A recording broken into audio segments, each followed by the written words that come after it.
So this is Composer Canvas from the future saying that I made a couple mistakes when making this because I couldn't actually hear the audio because I had the way I had the microphone set up and whatnot. Like at one point there's just an open fifth instead of the full chord. I later went back and changed that, so we will put that clip in. And I didn't realize that the melody staff was set to the piano sound, so I also went through and set that to clarinet.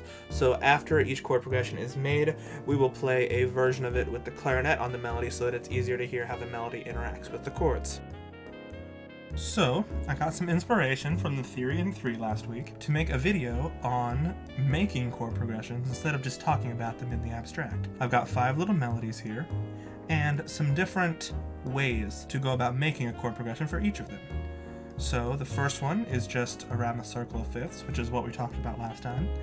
This is using 2-5-1 progressions. This one would be alternating between 2 and 1 note changes. I'll show you what that means here in a minute.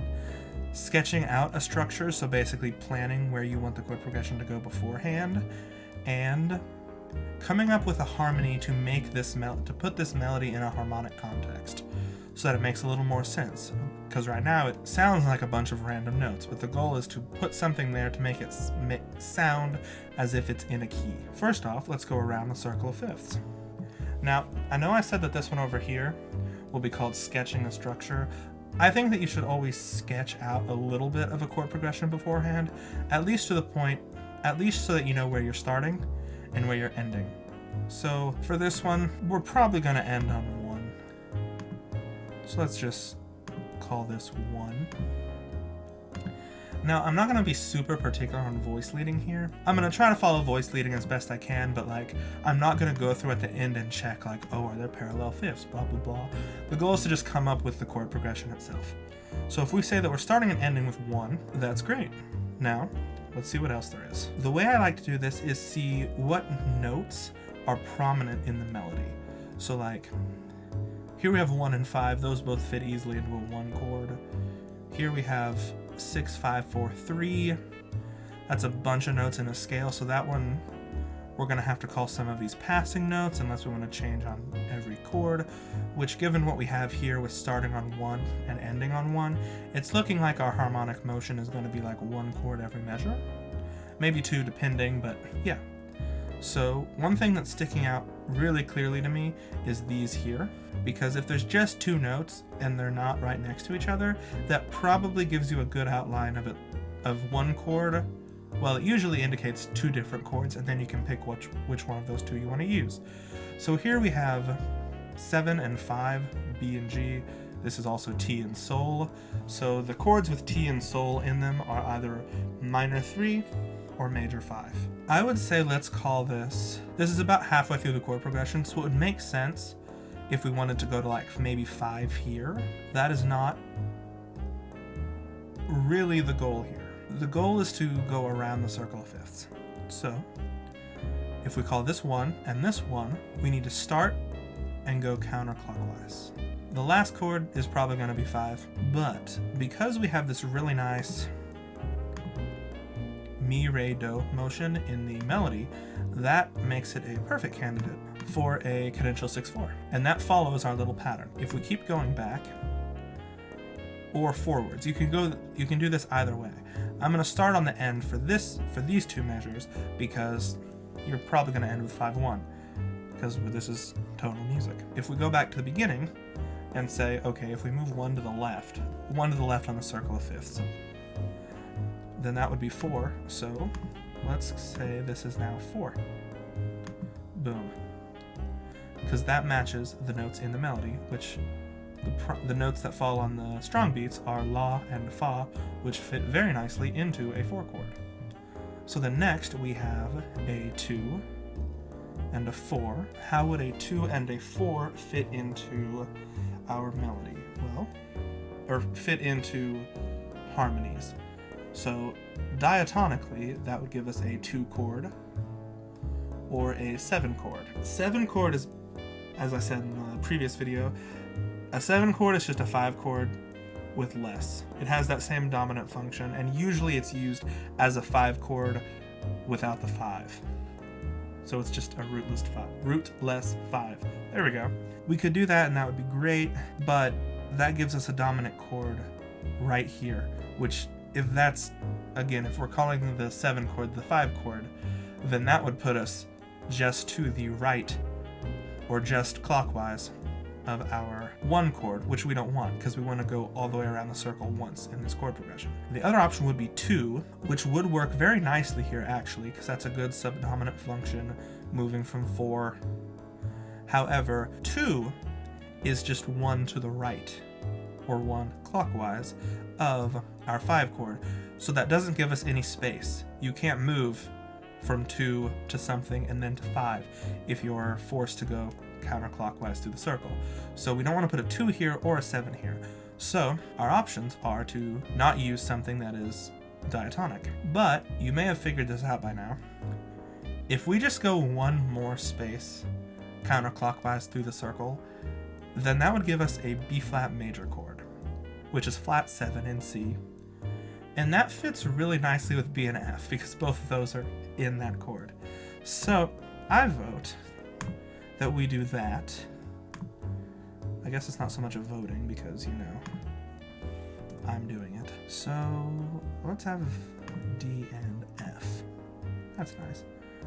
Okay, so let's just keep going. Now we have a B and a G. So we have 7 and 5, so that is T and Sol, which as I said earlier works as a minor 3 or a major 5. If we move to a minor 3 here, that would give us a good number of chords continuing through the circle of fifths. So E is kind of in the bottom right of the circle, which would still give us A, D, G, and C, which I'm starting to kind of count this out, and that seems like it's going to work really nicely.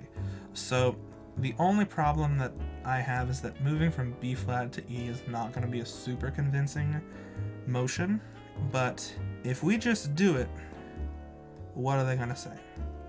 So let's have the bass move up to an E. I'm going to put them on B natural. My instincts are to want to not do that because then that has both of these voices moving up into a perfect fifth, but could be worse. And then we'll go with G, E here. And then if we move counterclockwise once more, then we would have A. So let's go with A. And then the only other option would be 2, which fits really nicely here. Okay, that is a chord progression going around the circle of fifths. So now let's listen to it.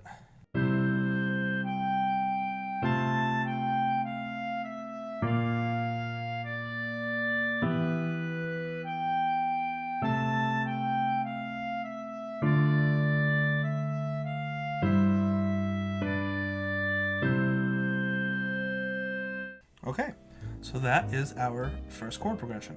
Again, the goal here is not to make like the world's most perfect chord progression. That's what the editing phase is for. We're not in that phase. So we're just trying to make some chord progressions. So like you could turn this into something that's fantastic, but we're not going to right now because I don't want to, and that would take a long time for what amounts to a glorified exercise. So now let's look at this 2-5-1. My idea for this is kind of saying like 2-5-1, and then that 1 becomes the 2 for the next 2-5-1. There are a bunch of ways to do this. Either you say 2-5-1 and the 1 is minor, in which case it can just be reimagined as the 2 no problem, or 2-5-1 and the 1 is major, and then the 1 chord is played again as a minor chord, which is then 2. And we can choose what we want, which one of those 2 options we want to use in this based on what we're seeing in the melody. So let's go ahead and do what we did in the previous one, where we say we're going to end on... Stop moving. Okay, I guess it's just going to stay there. I refuse to fight Sibelius today. So, if we start and end on 1, that's glorious. We know we're using 2-5-1. That's our idea here. So let's say that we're going to end with a 2-5-1. I know. Unheard of. So here we have 5-1. So then this would be 2. So we're going to go dum, dum, dum, dum. Beautiful. So we have 2, 5, 1, and then 1. So what are we going to do from here? If we say that this is just 1, great, whatever. But that would put us either, our decision would then be, are we going to reimagine this as 2? So but just play C minor here. That would be fine. That would actually fit with this G. It wouldn't fit so nice with this B, but maybe if we added the B to our chord progression, and we could say that it is a minor major 7, which is not as common, but I mean, we could do it, you know, who's stopping us? Or do we want to move from this 1 to the 2 chord of the 1, so move here to D? That doesn't work as nicely with these notes here, so I vote we not do that, but again, we can do whatever we want. Another concern I'm already starting to see here is that if we reimagine this as 2, that's C minor. Okay, great, C minor major 7. Then we would move to 5, which is F, which, okay, we can pass, this melody is working here. Our problem is that this ends on a B, which is not going to fit in our 1, which would be B flat. So, depending on the context, we are going to have to break our 2-5-1 pattern eventually in order to get everything to work here. Because if we 2-5-1 forever, we would have to work our way around the entire circle in order to end back on 2-5-1 in C major where we started, which we don't have enough space to do here. So this pattern is not going to be perfect, but the idea is to use 2-5-1 as just the fundamental idea, the background structure of how we're coming up with this chord progression. So I would say that with this, if we say we're going to try to put the break here, or maybe here, I would say let's actually move backwards through this chord progression and continue what we started here at the end. So here we have 2-5-1. I would say let's 2-5-1 into D minor. What would that give us? 5 of D is A, which sadly does not work with these B's. So what if we use D as the 2? That would give us another C. We could put a C major 7 here and work with these B flats, or these B naturals. That might actually give us a nice sound. I vote we actually do that. Boom. There we go. So now we have 1, 1, 2, 5, 1. Now, I want something a little more interesting here if this is going to be 2, 5, 1 in C. So what we could do is something like make this a 2, 5, 1, but instead of 1 it's 6. Kind of like a deceptive motion here. That might be kind of fun. So what is the 2 of the key in which, wow, how can I be more complicated about saying this? If C is 5, that means we're in F, so 2 would be G. G minor doesn't really work super well with our B natural here. This B natural is really a problem. I should have written a different melody, but you know, we get what we get in life. So if we say that, what if we say that C is our 1? Don't want to do that because that's what we've done here and over here. What if we say that, but it would work really nicely to call this 5. I'm going to go ahead and write this as being a 5 chord. 5-7, you know, for spice. Because kind of what I'm thinking here is that if we what if we make this a 2-5-1 to G, so then move here to A, that would be the 7th and the 9th. That's not horrible. I think we could probably pull that off, actually. Let's have the bass move to A. So we have A, G, E, C, and that at least gives the 7th in the chord, so I think the 9th is then more. Even though the 9th isn't played in the chord, I think it can kind of be inferred.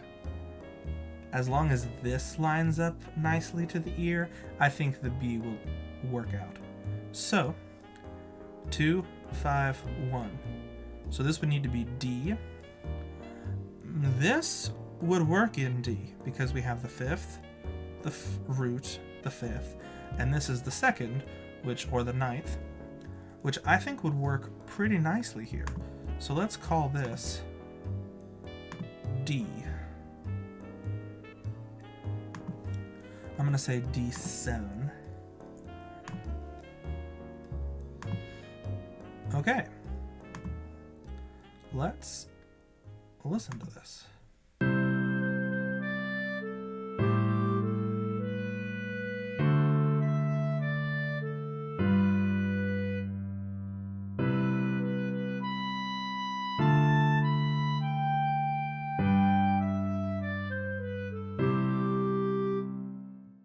And as I said before, the idea is not to make like the world's most beautiful chord progression on the first try.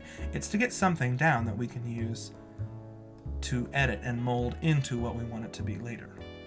So now this next melody is in minor.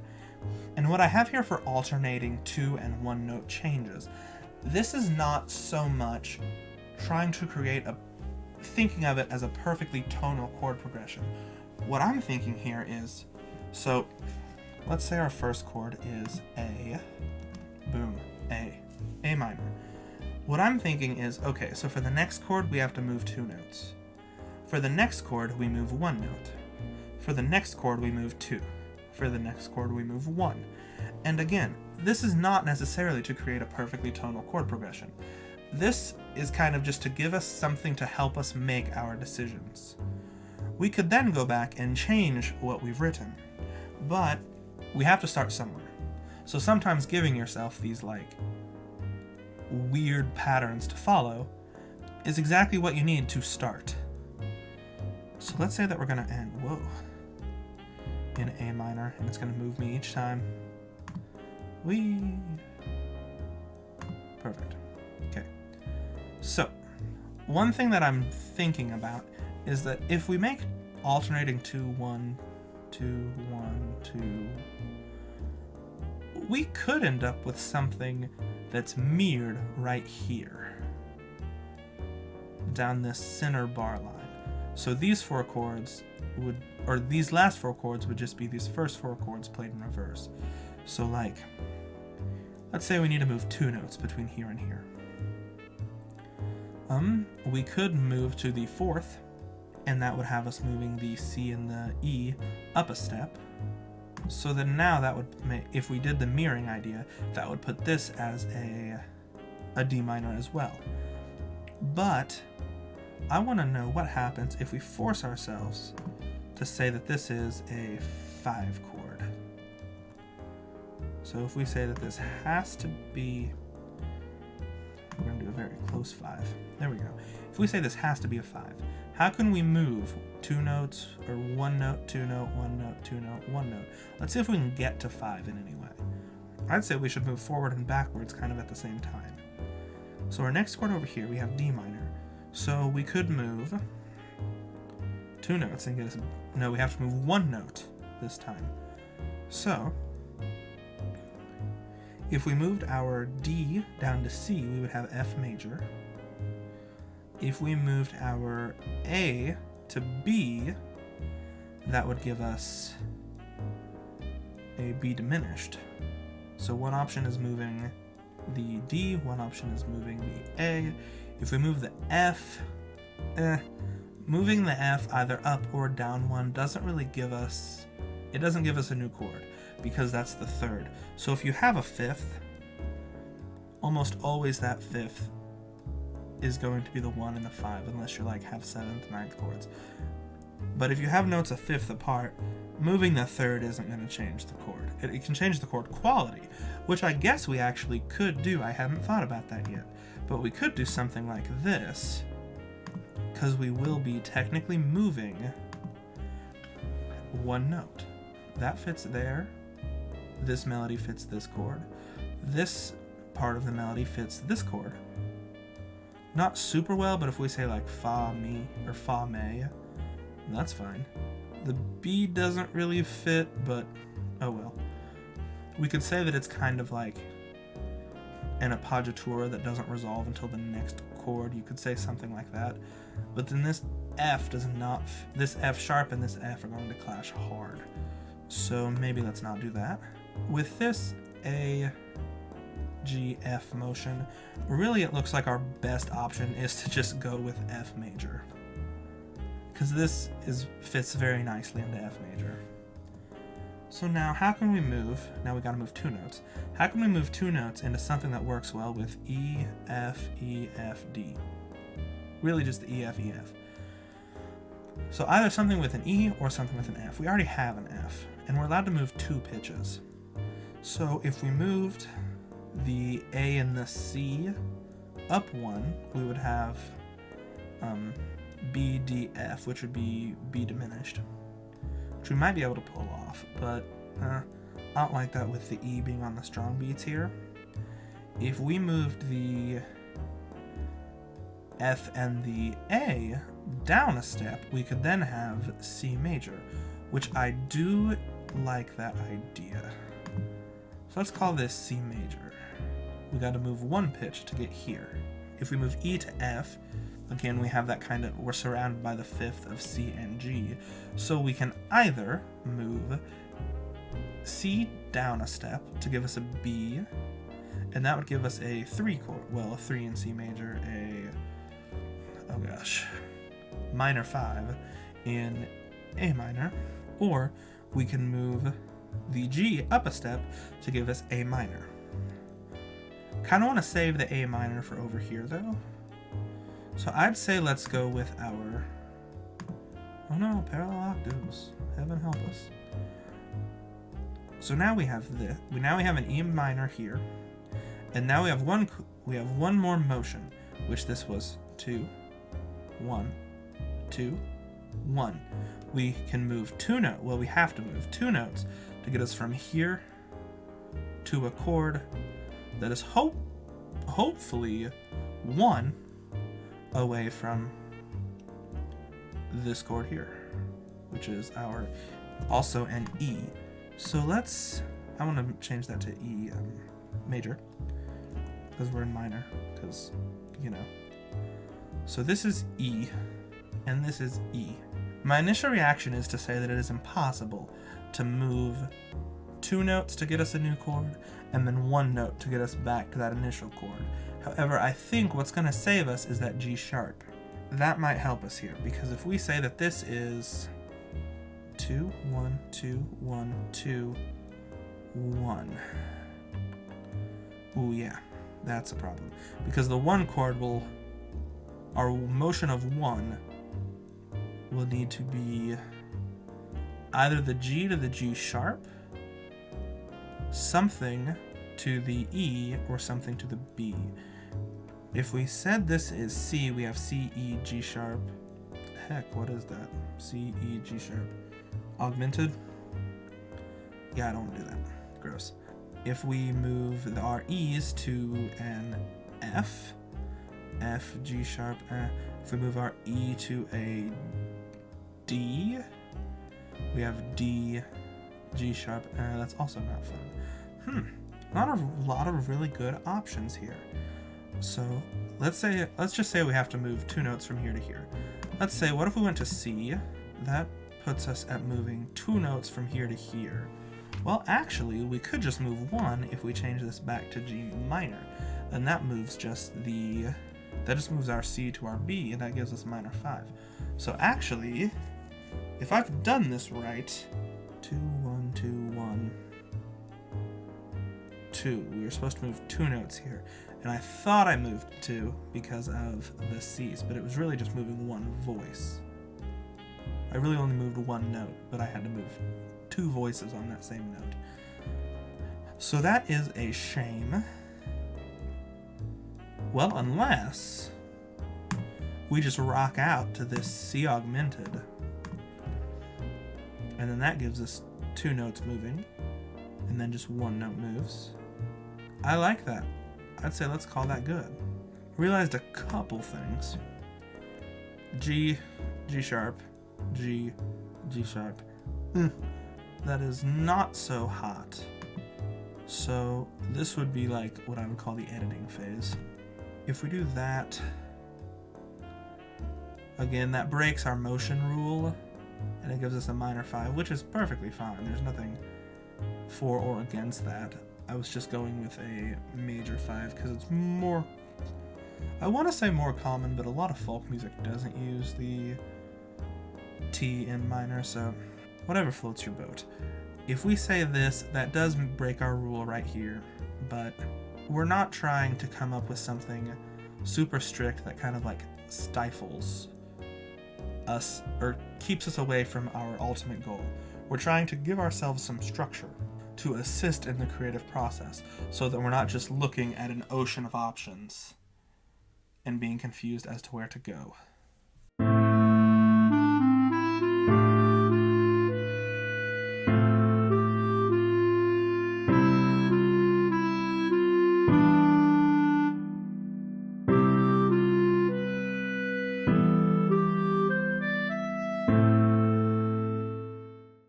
So let's look at this next chord progression. The idea for this one, is to sketch a structure.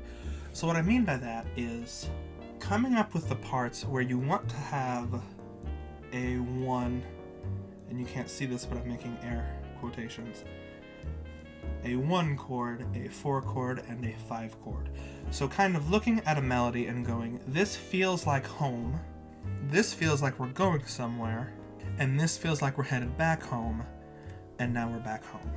So to kind of demonstrate this, I pretty much do the home sections regardless of the chord progression type of chord progression I'm thinking of, because I like to know where 1 is, basically, because that's usually what home is, 1. The next step would be looking for sections that look like they are quote-unquote subdominant and sections that are quote-unquote dominant. What looks like 5 and what looks like 4. Not specifically using the chords 5 and 4, but the idea of this is heading back towards 1 and this is coming away from 1. It's not the easiest for me to explain in words, but I think the best way would be to just show you. So with this chord, we have this chord progression. Melodically, to me, this feels like we're heading to 1, these 2 measures here. Because I'm seeing like this is sol, this is fa, this is re. Those are all notes in a 5-7 chord, which kind of leads me to think, yo, this is a 5 chord right here. So that is our sketch for where a 5 chord needs to go. G sharp. There we go. 5. And then also maybe a 5 here. Let's do a fun 5. So we're just going to move the bass. Everyone, feel free to quote me on that. Fun 5 means move the bass. So, in my head, what I expect now is if this is the dominant, I expect this area from measure 2 to measure 3, 4, 5, 6, to measure 6. I expect that whole area to be subdominant material of some sort. So I don't want to put a 5 here or anything that suggests a 5. However, you can do things like a secondary dominant, or you can basically use anything but 5. Let's see what works. I noticed that this is a 2, which 2 fits really nicely into a subdominant universe because in major at least, the subdominant chords are 4 and 2, and in minor, it's also 4, but you don't really use 2 in minor as a subdominant because it's diminished. However, we could call this 2 a characteristic dissonance of the 4 chord. That would give us a 4 here. So here we have 1, 4. Now, what works between 4 and 5? As we know from this chord progression over here, literally everything in the universe fits between 4 and 5, except for 1. So, harmonically we have 1, 4, blank. Melodically, we have a 1 up here. We have do and te. So, we could move back to 1, but that doesn't give us really any motion. So we could move to maybe 6. I guess those are only options with A. 1, 4, or 6. I'd say let's move to 6 because that at least gives us some motion between these that isn't either just holding the same chord or going back to the previous chord. So that gives us a 6 chord. And again we have do. It's a very do-heavy piece. However, we're getting do, te, lay, sol, which is kind of this lament figure to F. So I'm kind of tempted to say, what if we made this 5 of 6? Something like that. I did that all kinds of wrong. Whew. Like that. So now we have 5 of 6. So we get this 6, 5 of 6, 6.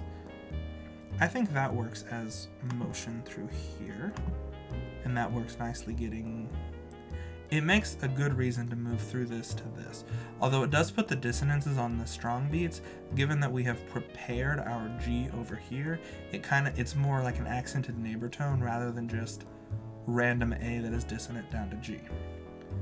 So let's move this back to F. This is what we call not the best motion.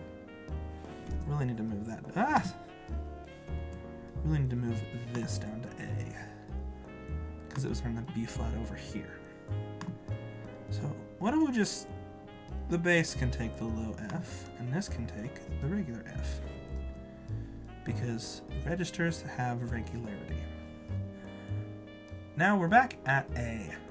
We've now set up, not stability, but we've tonicized F. So it's still not stable in the long run of things, but we're going to have to convince people that we are not now in F, which we do great here by moving to E major. That is clearly not an F. We need something to bridge F to E. So some really good motion would be to precede the E with something that has, with B. If we did B major or something to 5 of 5, that would work well. 5, 7 of 5 would actually be pretty nice this A, but these Fs make that not an option. Could go with just B diminished or B half diminished 7 would account for this A and this F. Although that doesn't feel like particularly good motion, especially that would have us moving the bass or the roots from F to B. I do not like that idea.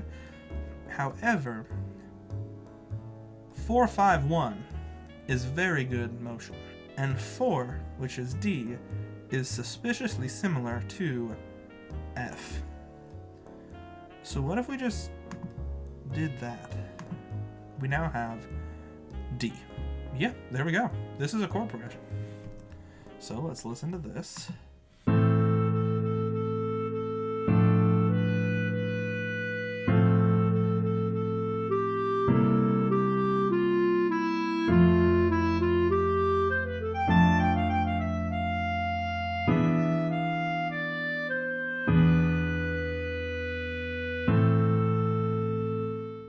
So now let's look at our last one. Our goal here is to try to make this melody make sense, which is a very different goal than what we've been looking at here, because these melodies by themselves suggest a tonic. This one doesn't particularly. However, there are some things that we can do to kind of force a tonic onto this progression. One thing, as we do a lot, is 5-1. 5-1 tends to make people feel harmony. Western harmony is kind of based off of the 5-1 part of a progression. So, if we find a way to make this end with 5-1, which I'm doing here, because we do end with what could be considered fa mi, and also this is sol. Sol fa mi with a flat to spice things up. Which actually, if we call this a G dominant 7 flat 9, then it's actually not all that spicy. That A flat then fits into the chord. So I would say let's do that. Let's just have fun with it, go crazy. Although this might get us outside of our 4-voice writing that we've been doing so far, which I think is absolutely acceptable. So what if we did more like, let's actually just plan on that. Let's look at more like jazz fingerings. Or jazz voicings, that's what I meant.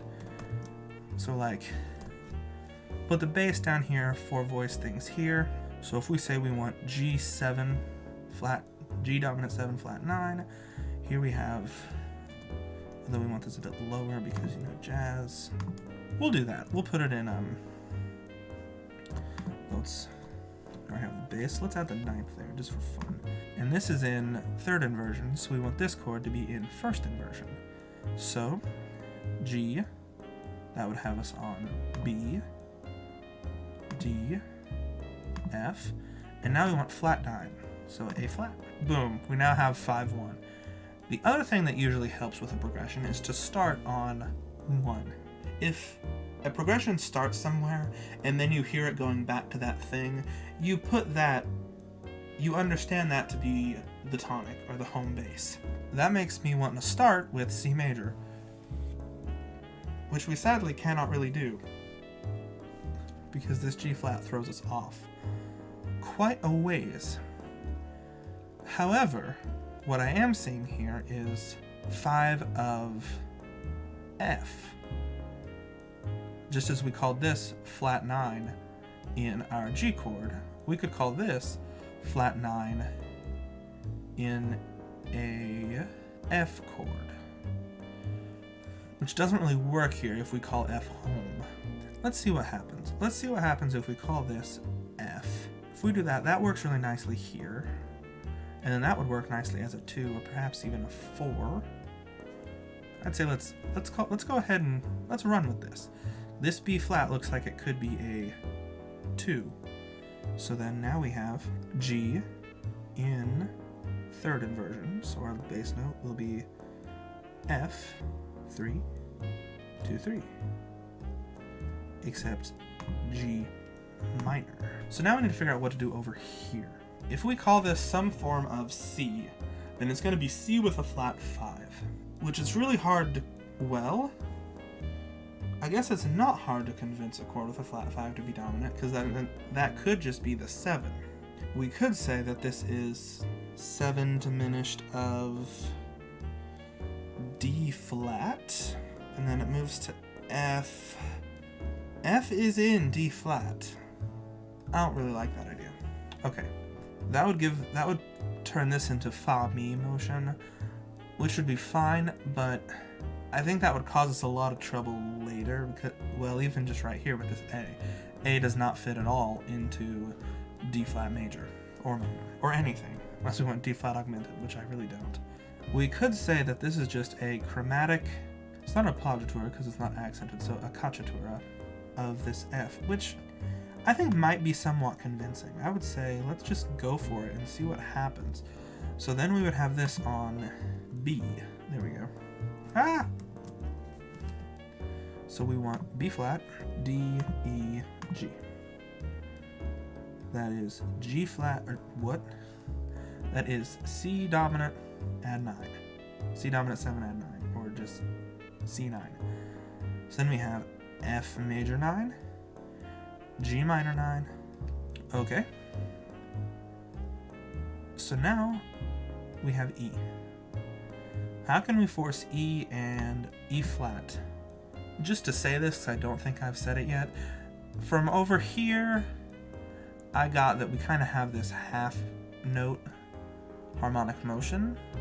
And when you're working with something complicated like this, the more chords you can put into something, usually the better it is. It's easier to make two notes make sense in a chord than it is to make 4 notes make sense in a chord. This kind of clued me in, oh, we're probably going to be doing half notes for our progression motion here. Let's keep going and see what happens. We were kind of thinking 2, 5, 1 of some sort.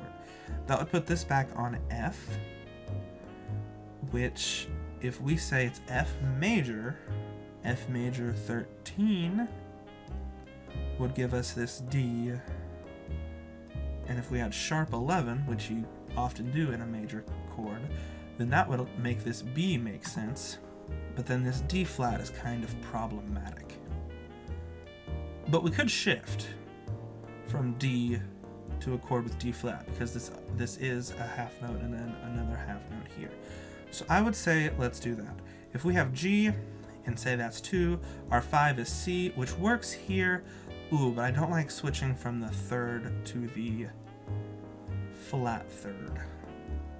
Flat third. Major third to minor third. That makes a little more sense. But we can do it. No one's stopping us. If we say this is E, what we could do is say that this is the sharp 9. And since this is a dominant chord, we can make a sharp 9 work. I would say, let's actually just do that. Why not? So now we have E, G, B, D, except it's B flat. And now we have A, 13, sharp 11. Or, sorry, not A, F, 13, sharp 11. This register's starting to get pretty low, so we might have to move here in a second somehow. But we'll deal with that later. So, F could move up to A in the bass here. That would shift us kind of back up more towards what makes sense here. But this is in first inversion, so this would need to be in third inversion, which would put the E in the bass, which I guess really isn't all that bad, because that doesn't have us move all that much here. Okay, so E, and then A, and then C. But now we want this to be a sharp 9. So we have C, dominant 7, sharp 9. If you use sharp 9, you're also allowed to use flat 9, but we're not going to deal with that right now. So C, dominant 7, sharp 9, and then we have F major. But for the F major, we want to have the 13 and the sharp 11th. So take the 5, make the 13th, take the 3rd, make it the sharp 11th. There we go. See, this obviously, isn't it clear that this is an F chord? So now what are we going to do? We're headed towards B. B needs to be some kind, because that's a long note in the middle of all this. That B needs to be some kind of an arrival point. And we have this chromatic walk down towards it. It could be a 5 in the grand scheme of things, so like a G chord to kind of prepare us for the fact that we're eventually headed towards 1. I'm thinking maybe that we should actually come back to it, because I'm seeing that this has some similarity to this over here. We have the same first 4 notes, they just have a different rhythm. And then we have the same downbeat here. It looks actually like we can just copy paste these chords over here. And then we have 5, 1 in F. So that gives us, and then 1, and then we have B flat, which again would work on G, but I don't want to move to G flat. We don't want to move to a chord with G flat because we really want this to be a clear 5. So 2 would be D. Can't really pull off using B flat in D, but we can on A. So we could have another chromatic neighbor tone because it is set up with this E here. I would say that we could probably convince people of that. So let's say this is D. And now we want, here we have the 3rd in the bass, 3rd in the bass. So here we want the 7th in the bass, which is our C, 3, 3, nope, 2, 3, there we go. So now we have 2, D9, G7 flat 9, and C major 9. So now I just have to fill in these chords here. So this is a 5-1 right here. So if we were to say, put a 2 before this, that would give us a G, which does have this B in it, but the 2 needs to be minor, which would give us a B flat. So we can't really do that. What we can do, however, because we do have 2 chords that we can work with here, if we continue our motion, we could do G, G, and just move from G major 7 to G minor 7. And that would still kind of give us this nice overarching, like, we've moved to the 5, of the whole progression, we've moved to the 1 of the whole progression. That would be nice, and then we would just shift the quality of the chord right here in the middle into a 2, which is then 5'd, and then 1'd. You ever 2, 5, and 1 a chord. So, let us... Why don't we just write that out and see what happens? Okay, so this is in 3rd inversion, so we want this in 2nd, in 1st inversion. So B flat, 3, 3, 3. Beautiful. And we would want this in the same, just because we don't want to have people moving all that much here. So this has a spanning middle C. The problem, this is going to be a big registral shift. G minor. And then we added the 9. I'd say let's flat the 9 here, actually, just because then that gives us this cool chromatic downward motion in the top voice, instead of, because otherwise we have the top voice and the bottom voice the same for 2 chords, and then they resolve it, and then they both move inward together. I think it's cooler if this voice goes bum, bum, bum, and this voice gives us the downward motion the whole time, so that we don't have 2 voices, the soprano and bass voices, holding the same notes together. Now that just gives us this 1 chord in the middle that we have to decide what to do with. How do we get from F11, F13, sharp 11 to G major 7? I'm kind of wanting to move us into this G with a 5 of G, which would be D, but then that does not work with our D flat here. However, what would is a... Would it? Let me think this through in my head real fast. Not in my head, absolutely out loud. A 5 of G would be D. Tritone substitution of D would be A flat. A flat does not have a D flat, but it does have a C. We could move from F to A flat, which is not super smooth motion, but no one's really stopping us from doing it. I've said that a lot in this go, so if that tells you anything about where we're at, I'd say let's do it. Again, the goal here is not to come up with absolutely perfect chord progressions. The goal is to come up with something that will help us get from where we are to where we want to be. So, I'd say let's just charge forward with it, and then we can decide afterwards. If it's garbage, it's garbage, but at least we have something that we can mold into what we want to hear. This is in 3rd inversion. This is in 1st inversion, so really neither of these are solid. Or there's no way to move well here because these aren't in the same inversion. But usually, for a pianist, you want to find the position that is easiest for them to move into the next chord. If the goal is to get here, we want to find a motion from here that will help us get here super conveniently. So what we're writing here is a A-flat dominant chord. So that would have us on C, E, G, and B. But we want a dominant chord, so we have E flat, G flat, B flat. So then this whole movement here is just a shift down in the right hand, which you can get that with tritone substitutions. Also just realize that I want this to actually be F sharp, which is, so this voice isn't going to move at all from the G flat to the F sharp, because we want this to be a major chord and not a dominant chord. Oh no, do we? Because I was thinking of having it be a dominant chord,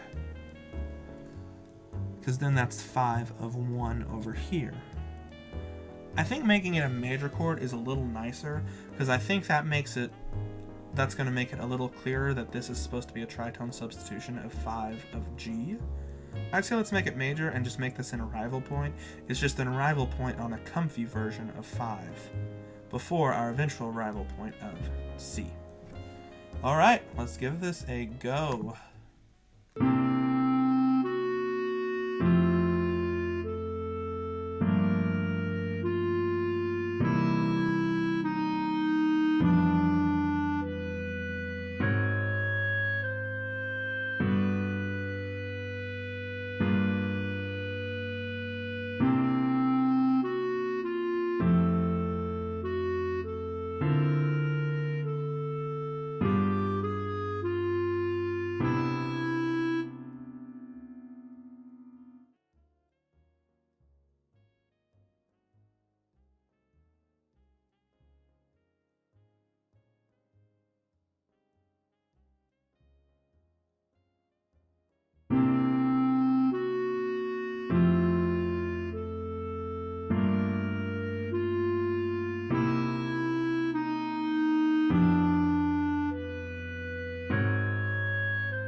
You can decide whether or not you like that or whether you think it's garbage.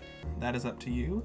Again, we have something that we can use to create what we really want, which is the goal. The first goal is to move from having nothing on the page to something on the page. Then you can make it into what you want, but you have to have something on the page first, which I'd say we accomplished that on all of these melodies. So there we go. I hope you had a great time today. And as always, like and subscribe and keep feeling the vibe.